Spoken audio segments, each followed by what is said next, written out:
always wanted. So allow me today to show you how I define this thing. Today I'll be presenting my justification of graduation, which is my proof of why I am ready to graduate based on my life experiences. Living 18 years has shaped me differently, especially these last 4. I gave myself a goal each year, and almost every year I completed that goal. These goals were my constant motivation to do what I needed to do in school. Without my aspiration, I don't think I would have made it this far. That being said, I formally invite you to listen to how I got here and why I'm justified. When I was born, I was given the name Victoria Maya Smythe. I received Smythe as it was my mother's maiden name.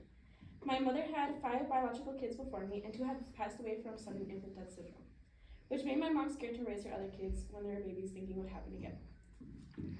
So with my other siblings, she would often have family help and take care of them. When it came to me, her last biological child, she decided she was going to raise me on her own. This changed the way I grew up. I had the help of my dad later on, but it was mainly me and her. I think it made me more concrete in who I am and more conscious of how I end up today. My older siblings weren't the best in school or in other situations, and I was often doted on, especially in academics. I was told my whole childhood that I was the last hope in the family. While I completely disagree with that, as my siblings all have their own accomplishments, it has put a lot of pressure on me from insiders and from within. Growing up with the notion and preset pressure has resulted in feeling guilty or wrong for depending on others. I have grown from that, but in the best of ways. Having self-dependency has helped me. When my mom was at her hardest, she learned to depend on herself, which I've learned to do a lot more now. These are pictures of me and my mom and other family. Victoria Maya Cordova is a name I never received. This is my biological father's last name. A lot of my life I spent wondering how it would have been different if my father hadn't passed away. He passed away when I was very young, and the only memory I have of him was mistaken for a dream for the longest time. I often wonder if my life would have been easier, or if I'd been more in tune with my culture. Most of all, would I be the same person, better, or worse? I'd be more connected with my father's side of the family, which would make me more comfortable with my culture, but to think I wouldn't be who I am today terrifies me. My mom raised me by herself for the first 4 years because my father had another family in Texas, so he was there most of the time. He planned on bringing me down there, but he passed away before he was able to do so. I always held a large amount of guilt for his passing. This made growing up a lot harder for me. I felt disconnected from a biological part of myself. Like many people with death, grieving was a difficult part of growing up, especially when I didn't know how to deal with the emotions, let alone feeling guilty for having them.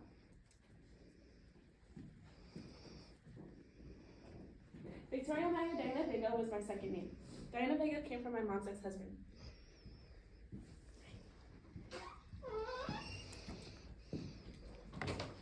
Whenever she had changed her last name, she had changed mine too, so I didn't feel alone, except for when she divorced. Having this name made me feel extremely detached from who I wanted to be. While all my siblings had the last name of their father, and my mom had my dad's last name Gutierrez, I was stuck with the name of a man who wasn't ever good to me or a part of me. While I can be the person to tell the server to come back in 20 minutes because I don't know what to eat, I have always been confident of what I want and set when I want them. In kindergarten, I started writing my name as my last name Gutierrez because that's what I wanted. I constantly pushed my mom to have my name changed, and when able to, I would write down anything I could, from homework to my portrait for soccer in 4th grade. I've always pushed for things, and when they've been wrong, I've tried to fix them. Especially when it's with others. When my friends or classmates are quieter or can't say what they should, I've always been the person to speak up for them, and I take a huge pride in helping them. From emailing a teacher from when they didn't feel comfortable for speaking up or confronting others when I was younger, I learned to stand up for others. My name now, and what it has always been, is Victoria Maya Lucia Gutierrez. Growing up with an adopted dad who has treated me like his very own has changed my life and made it feel better. Dancing at my dad's feet while listening to music, teaching me how to ride a bike, and watching our shows together on the TV, my dad has always been there for me. While everything I have been through has been difficult at times, I have learned to, despite all, be grateful. Even though I didn't have the name I wanted for a long time, or when my father passed away, I have the name I want now. And I have my dad and mom for moments when I needed it. Waking up on school mornings, asking my mom to record weather reports, Hi everyone, my name is Tori. I hope you all got good Wednesday. So good morning.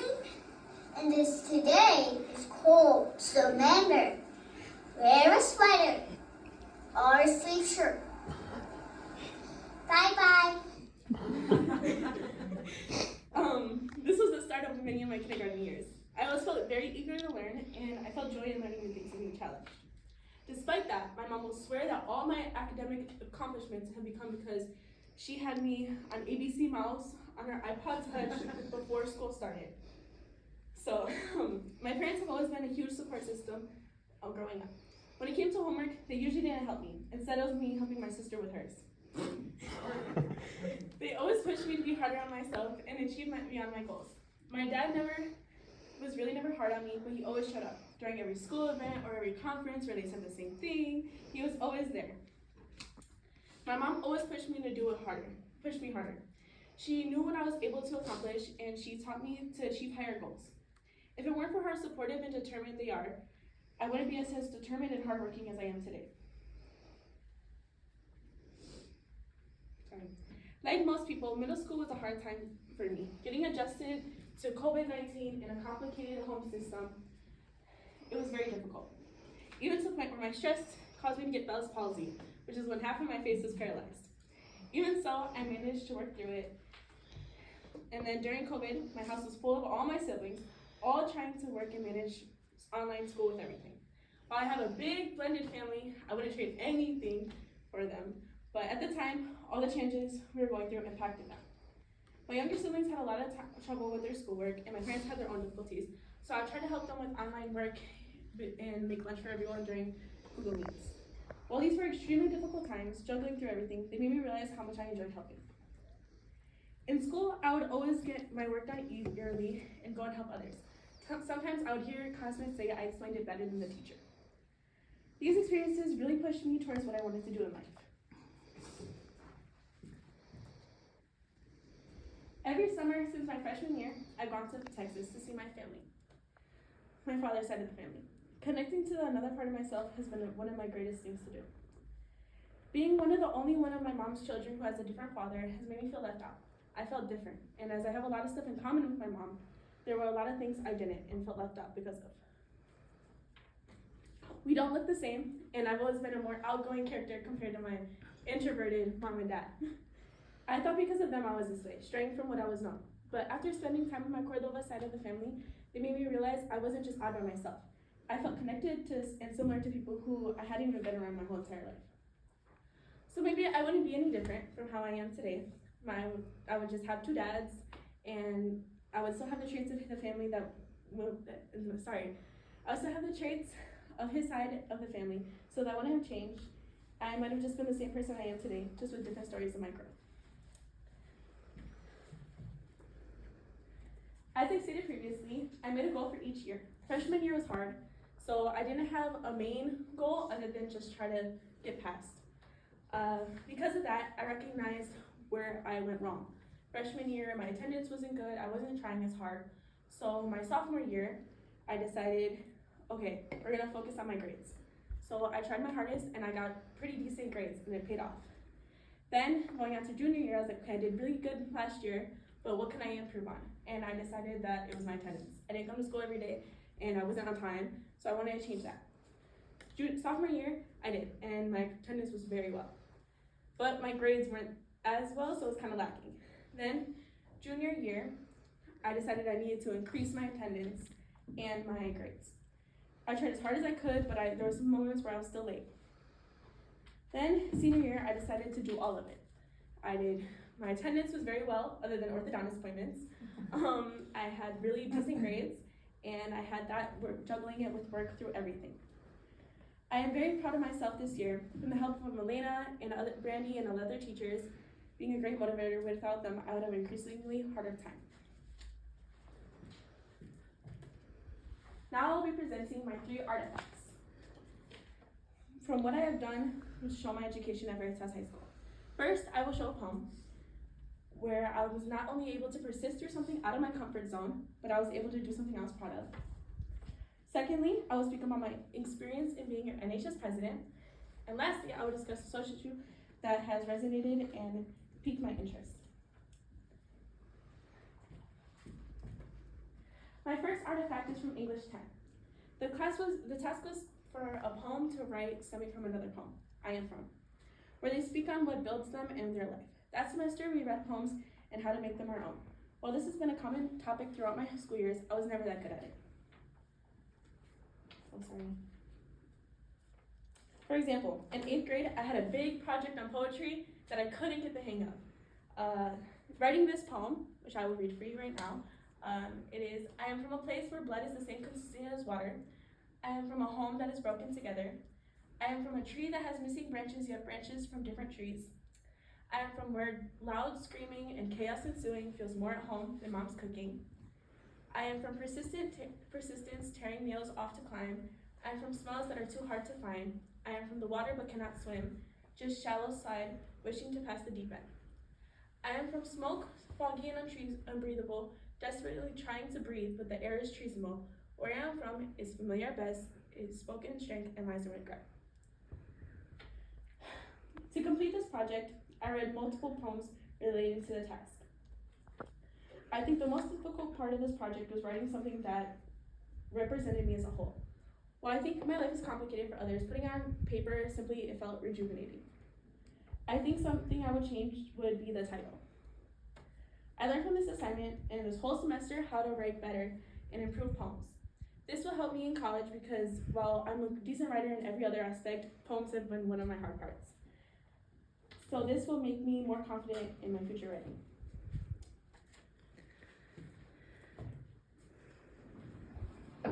Oh, wait, no, it's not supposed to be audio, but that's me falling at Asia, sorry. From the start of freshman year, yes, it's funny. From the start of freshman year, I wanted to participate in as many clubs as possible.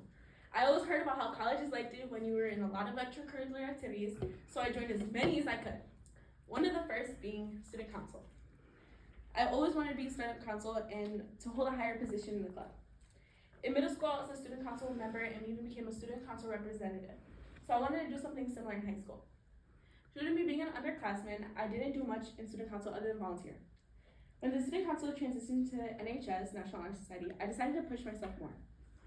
My junior year, I helped with many things. Although still a member, I tried to show my leadership skills. I recognized students in subgroups that were in charge of leading weren't doing much to help kids out of their grade. So I helped organize and find roles for everyone. This year, I ran for NHS president, and despite making my speech on the spot, I was selected for this role. At the start of this year, I didn't do much, but as I started presenting the meetings, I was able to show my ability in leading. While I helped plan a lot of things like the food drive and charity walk, I believe one of my favorites were the cleanup we did. The annual Riverwalk cleanup was something I wanted to do since last year, and the fact that I was able to make it happen made me extremely motivated and happy. Making groups for others and working on helping more with charities grew my leadership and confidence in speaking in front of others. Going forward, as an NHS president, I can see my areas of growth and improving, and I feel as though it's helped me shape myself for college. My third artifact will be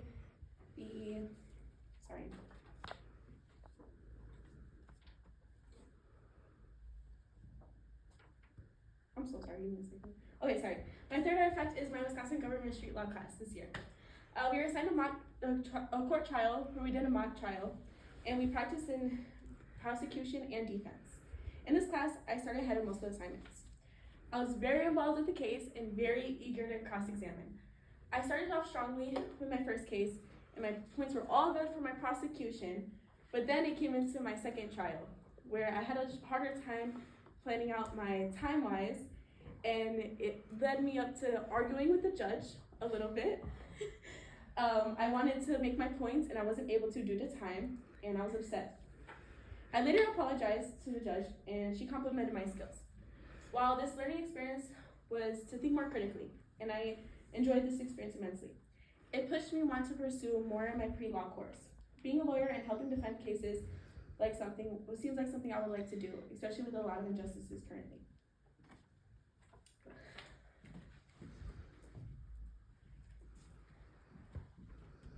Other than that, what I learned in class is to volunteer. My service hours are 102.75 hours. In freshman and sophomore year, I made sure to help around with everything I could get my hands on. From my personal favorite, open house, to orientation, setting up prom, homecoming, everything. Helping out would be something I would have done anyways, as I particularly don't do things for satisfaction for a service hour. In other case, I probably would have stopped at 10. This year, especially after learning I had 60 hours, I wanted to reach 100. From my hard work and MHS, I reached my goal.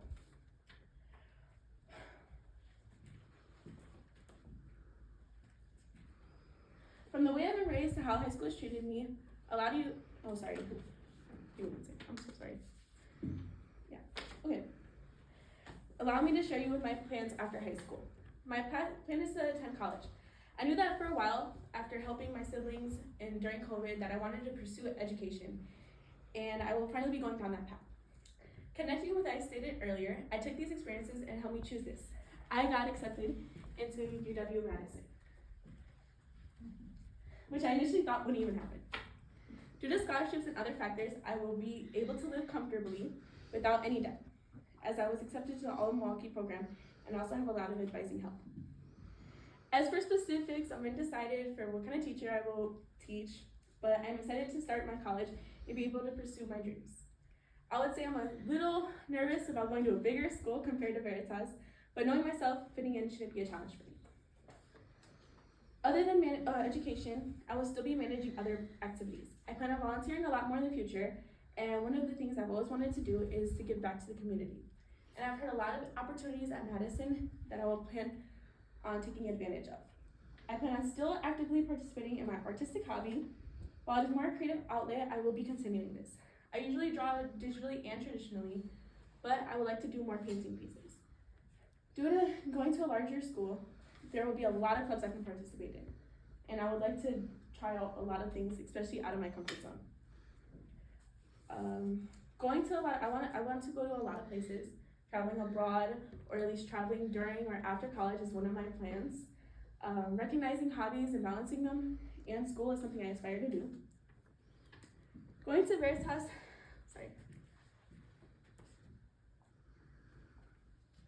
Veritas all 4 years.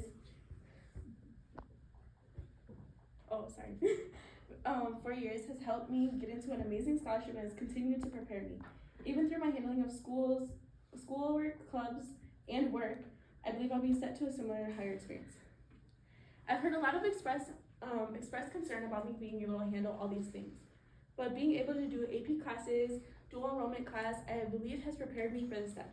Moreover, Veritas has pushed me to be the most outgoing person I could be. I have changed from someone who would hesitate to do something to someone who jumps first without thinking. While I've always had these traits, the harnessing of them has projected me into a confident person.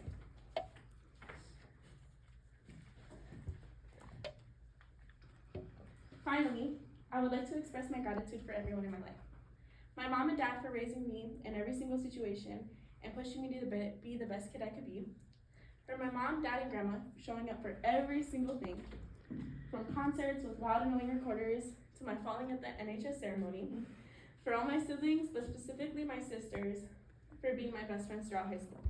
I don't think I could have been as strong with everything without my sisters. My older sister, Kaylee, her sociable aid and help with finances has been her huge shoulder to lean on, has helped me a lot. Just to Erin for being a sister I could always just come in her room and rant about things going on and have such an honest opinion and voice. Then Ariel for joining me on walks after school, ranting about her day, and spending time with me even when I've been insufferable. All of my siblings are amazing, but as high school is hard enough, having stability in my siblings has helped me more than anything. I appreciate all of them for what they consistently teach me. My friend like Jari, who has reminded me not to care about what others think and find a balance between social and school life. She's inspired me to push me to be myself. Or like Max, who's always been there for me, like coming to my job after school to help with math homework and trying horrible drinks I conjured up. Friends like Lily, who I'm not even closest to, but have been more than ever supportive of me. Or Namadius, who has been someone who joined school a little later, but she has inspired me to try new things. Not only family and friends, but even going into college path has been pushed by all my teachers. I would like to take every teacher's attributions and become a teacher that such a beautiful school has offered me to have. I would like to be a patient teacher like Elena. I would like to be a caring teacher like Carly. To be able to have innovative projects like Jacob, teach like Chris, reach for opportunities like Joe, have a classroom laugh like Dan's, assertive and helpful like Kelly, encouraging like Oscar, connecting with students like Jenny, open-minded to growth like Rachel, and be dedicated and focused like Rob. While there are many teachers in the school with more attributes, I haven't had a lot of time with them. All of these school teachers combined create such a welcome and comforting environment, and I would like to become a teacher with all these great qualities. Lastly, thank you for my family members showing up, the community members, and Lauren and Mia for introducing me, for being here, and my speech. My words to encouragement for you guys are that senior year is currently easier than junior year. If there's anything I've learned, it is try not to procrastinate on schoolwork. There are many things I had to do, from college work and writing college essays and applying to scholarships everywhere I could. While I certainly did procrastinate on these, making sure my schoolwork helped me a lot. Writing about yourself in your entire senior year, what you will be writing now probably won't be your final writing, but don't feel discouraged about it. At the end of the day, staying true to yourself is more important than anything else. Thank you. Are there any questions? Sorry. Yeah, let's do a round of applause. Absolutely. Okay, sorry, any questions you've been holding up? Sorry. Yes. I don't know if you said already, but like, what kind of teacher did you want to become? Like, do you have a certain grade or something you want to teach? I wanna teach high school, and then it's between like English and like social studies teacher, between those. I'm sorry, another one. You said you want to travel abroad, right? Like, where specifically were you looking? Right, so for the travel abroad for Madison, it's not really too far abroad. They have this specific program, and where they have their students go to Washington DC and they stay in the White House, and that one's really interested in me. But otherwise, I just want to travel. Like, I want to go to Samoa. I want to go like other places, but yeah. For your first artifact, you said you wish you changed the title. What do you want to change it to? I can't say specifically because it's like where I'm from, but like probably like, I don't know, it's a hard one, but maybe like, I don't know, my name or something like that, something that just represents it. And what like club did you want to join or most excited for at Madison? At Madison, they have a lot of clubs, but I was thinking of joining their, they have this like, they have a lot of programs. So just honestly an art club, because we don't have an art club here, and I've always wanted to like be more invested in my hobby, so that would be a club. Any other questions? Yes.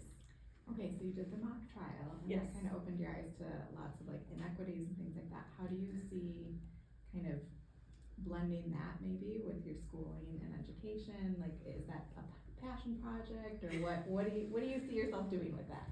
So one of my bigger things were between like law or education. Okay. And one of like, ever since I was like little, I wanted to change more stuff in the education system. There's like a lot of problems, and if I'm able to, the dream is to go higher up and then help those problems and the things, especially with like law and everything that's happening right now with the department and stuff like that. Okay. Something I want to like help with. So maybe after teaching. Yes, so after to, teaching. Like, go into education law. Yes. We need more good lawyers in education. Okay. Any other questions? My only one was thinking about English and history. I do know teachers, actually my college roommate is a teacher who has a double major in both English and history. Would that be something that you would consider, and then you could like switch between subjects? Yeah?